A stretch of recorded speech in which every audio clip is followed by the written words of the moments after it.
Hello my dear lovely students, हम करें chapter number 1 integers class 7 maths new NCERT rationalised syllabus के सारे chapters के सॉल्यूशंस अपलोड कर दिए गए हैं। आप वो चैनल की प्लेलिस्ट में जाकर देख सकते हैं। अब हम कंटिन्यू कर रहे हैं एग्जांपल्स। ओके, ट्राई दीज भी सारे चैप्टर्स के अपलोड कर दिए गए हैं, वो भी आप चैनल की प्लेलिस्ट में जाकर देख सकते हैं। और अगर आपको कोई भी डाउट हो तो आप मुझसे कमेंट सेक्शन में पूछ सकते हैं। आज हम कंटिन्यू करें example number 2 of chapter number 1। Start करते हैं। In a test +5 marks are given for every correct answer. अगर हमारा एक एग्जाम है, उसमें हमने अगर करेक्ट आंसर देते हैं तो हमें +5 मार्क्स मिलेंगे and -2 marks are given for every incorrect answer. और अगर हम गलत आंसर करते हैं तो उसके लिए हमारे -2 हो जाएंगे मार्क्स। ओके, अब फर्स्ट है, राधिका ने आंसर करे हैं सारे questions. Radhika answer all the question and score 30 marks. और उसको टोटल स्कोर कितना मिला है? 30 मार्क्स मिले हैं। दो शी गॉट 10 करेक्ट आंसर्स। उसका स्कोर 30 है एंड उसने करेक्ट आंसर्स कितने दिए थे? 10। ठीक है, अगर उसने 10 करेक्ट आंसर्स दिए थे तो उसका टोटल स्कोर कितना होना चाहिए था? 10 इंटू 5 करोगे, क्योंकि जब करेक्ट आंसर दिए तो उसके हमें +5 मिलेंगे। 10 इंटू 5 करेंगे तो 50 हो जाएगा। ठीक है, आगे हमें क्या बताना है कि how many incorrect answers had they attempted. इसके आगे सेकेंड पार्ट भी है, पहले हम फर्स्ट करते हैं फिर करेंगे। तो इन टोटल हमें क्या बताना है कि इसने जो है इनकरेक्ट आंसर्स कितने अटेम्प्ट करे थे। ठीक है, तो देखो कैसे करोगे। सबसे पहले हम यहाँ पे लिख लेते हैं marks given for correct answer. अगर हम करेक्ट आंसर देंगे तो हमें कितने मार्क्स मिलेंगे? +5। ठीक है, +5 एंड यहाँ पे marks given for incorrect answers. अगर हम इनकरेक्ट आंसर करेंगे तो हमारे को क्या होगा? -2 हो जाएंगे, तो हमारे मार्क्स -2 हो जाएंगे। अब हमें यहाँ पे क्या गिवन है कि टोटल स्कोर राधिका का कितना है? Total score of Radhika is equals to 30। ठीक है, यहाँ पे गिवन है कि राधिका ने स्कोर किया है 30 मार्क्स और उसने करेक्ट आंसर्स कितने दिए हैं?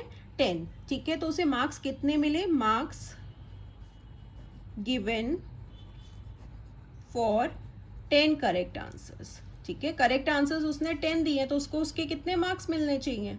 इज इक्वल्स टू 10 इंटू 5 करेंगे, क्योंकि अगर करेक्ट है तो +5 होने थे, तो 10 इंटू 5 कर देंगे, दैट इज 50 मार्क्स उसे मिलने चाहिए थे, बट उसे कितने मिले हैं? 30 मार्क्स मिले हैं। तो इससे हमें पता चल जाएगा कि उसने इनकरेक्ट आंसर्स कितने दिए थे। तो यहाँ पे हम कर देंगे marks obtained for incorrect answers. ठीक है ना, इनकरेक्ट आंसर। अब उसे कितने मार्क्स जो है इनकरेक्ट आंसर्स के मिले हैं? देखो, उसका टोटल स्कोर कितना था? 30। उसका टोटल स्कोर कितना है? 30। उसमें से हम क्या करेंगे? माइनस कर देंगे कि उसे करेक्ट आंसर्स के कितने मार्क्स मिले? 50। अब हमें पता चल जाएगा कि उसे कितने मार्क्स मिले हैं इनकरेक्ट आंसर्स के लिए। प्लस माइनस, माइनस होगा 20, लेकिन किस में आएगा? माइनस में आएगा, तो -20 हो गए। और मार्क्स कितने मिलने थे इनकरेक्ट आंसर्स के लिए? -2। तो नंबर ऑफ इनकरेक्ट आंसर्स कैसे निकालेंगे? टोटल उसके कितने मार्क्स मिले हैं इनकरेक्ट के? -20। और ईच क्वेश्चन गलत करने पे हमें कितने मार्क्स मिलने थे? -2। तो माइनस से माइनस कैंसिल हो जाएगा, 2 10s are 20। दैट इज उसने जो है 10 जो है क्वेश्चंस के आंसर्स क्या दिए थे? इनकरेक्ट दिए थे। तो 10 इंटू -2 करोगे तो -20 हो जाएगा। तो टोटल स्कोर क्या हो गया उसका?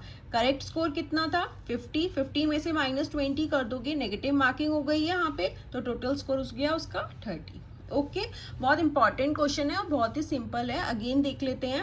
करेक्ट आंसर अगर हम देते हैं तो +5 मिलेंगे, अगर हम इनकरेक्ट करते हैं तो -2 मिलेंगे। हमें राधिका का टोटल स्कोर दे रखा है 30। ठीक है, एंड उसमें से हमें बताया कि उसने 10 करेक्ट आंसर्स दिए। 10 करेक्ट आंसर्स दिए एंड करेक्ट आंसर्स के कितने मार्क्स मिलने थे? +5। उसे मल्टीप्लाई कर देंगे तो 50 मार्क्स हो गए। अब लेकिन उसका टोटल स्कोर तो 30 है, तो 30 में से हम -50 माइनस कर देंगे तो प्लस माइनस -20, दैट इज उसकी -20 की जो है नेगेटिव मार्किंग हुई है। अब हमें ये बताना है कि उसके -20 कटे हैं, ये तो हमें पता चल गया, लेकिन उसने कितने गलत आंसर्स दिए थे वो हमें बताने हैं, नंबर ऑफ क्वेश्चन। तो नंबर ऑफ इनकरेक्ट आंसर्स किसने दिए? उसको नेगेटिव मार्किंग कितनी मिली? -20 एंड ईच क्वेश्चन के कितने कटने थे? -2। तो माइनस से माइनस कैंसिल हो गया and 2 10s are 20, that is उसने जो है 10 क्वेश्चन के आंसर्स जो है गलत दिए थे। ओके, अब करते हैं इसका सेकेंड पार्ट। नेक्स्ट पार्ट है जय also answered all the questions. उसने जो है सारे क्वेश्चंस के आंसर्स करे हैं, लेकिन फिर भी उसे उसका स्कोर कितना है -12 मार्क्स। दो ही गॉट 4 करेक्ट आंसर्स, और उसके करेक्ट आंसर्स कितने थे? 4 थे। How many incorrect answers had they attempted? अभी पहले हमने राधिका का कर लिया, अब हमें किसका करना है? जय का करना है। ठीक है, सेम वैसे ही पहले हम यहाँ पे लिख लेते हैं marks given for correct answers के लिए हमें कितने मार्किंग मिली है? तो +5। ठीक है, एंड अगर हम इनकरेक्ट आंसर करते हैं तो हमारे मार्क्स क्या हो जाएंगे? -2, दैट इज डिडक्ट हो जाएंगे, इज इक्वल्स टू -2। ओके, अब हमारे को क्या गिवन है कि उसका टोटल स्कोर कितना है जय का? -12 मार्क्स। तो यहाँ पे लिख देंगे total score of Jay is equals to कितना है? -12 मार्क्स। एंड नंबर ऑफ कितने करेक्ट आंसर्स करे हैं उसने? 4। Number of correct answers is equals to 4। अगर उसने 4 करेक्ट आंसर्स करे हैं तो उसे कितने मार्क्स मिलने चाहिए थे? 20, क्योंकि करेक्ट आंसर 4 है और हर एक के कितने मार्किंग है? 5। तो 4 × 5 कर देंगे, दैट इज 20 हो जाएगा। तो यहाँ पे marks obtained from correct answers, correct answer से उसे कितने मार्क्स मिलने चाहिए थे? Is equals to 4 × 5। 4 questions correct करे हैं और हर एक क्वेश्चन में उसे 5 मार्क्स मिलने थे। 4 × 5 दैट इज उसे 20 मार्क्स मिलने चाहिए थे, बट फिर भी उसका स्कोर कितना है? -12। तो अब हमें पता चल जाएगा कि उसे इनकरेक्ट आंसर्स के कितने मार्क्स मिले हैं। यहाँ पे marks obtained from incorrect answer, हम क्या करेंगे? उसका टोटल स्कोर कितना था? -12।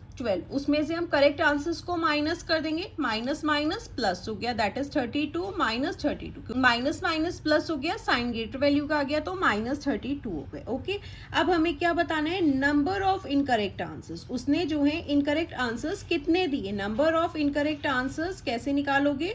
उसको नेगेटिव मार्क्स कितने मिले? -32। और ईच क्वेश्चन की मार्किंग कितनी थी? कितने मार्क्स की थी? -2। ठीक है, तो यहाँ पे हो जाएगा -2 डिवाइड कर देंगे 2 से, माइनस से माइनस कैंसिल हो गया, 2 1 ज़ा 2, 2 6 ज़ा 12, दैट इज 16 आंसर्स जो है उसने इनकरेक्ट अटेम्प्ट करे। ओके, बहुत ही सिंपल है। आई होप आपको अच्छे से क्लियर हुआ होगा। अगर आपको कोई भी डाउट हो तो आप मुझसे पूछ लेना।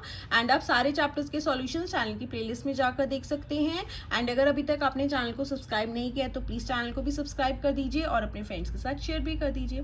Thank you for watching, bye bye, take care.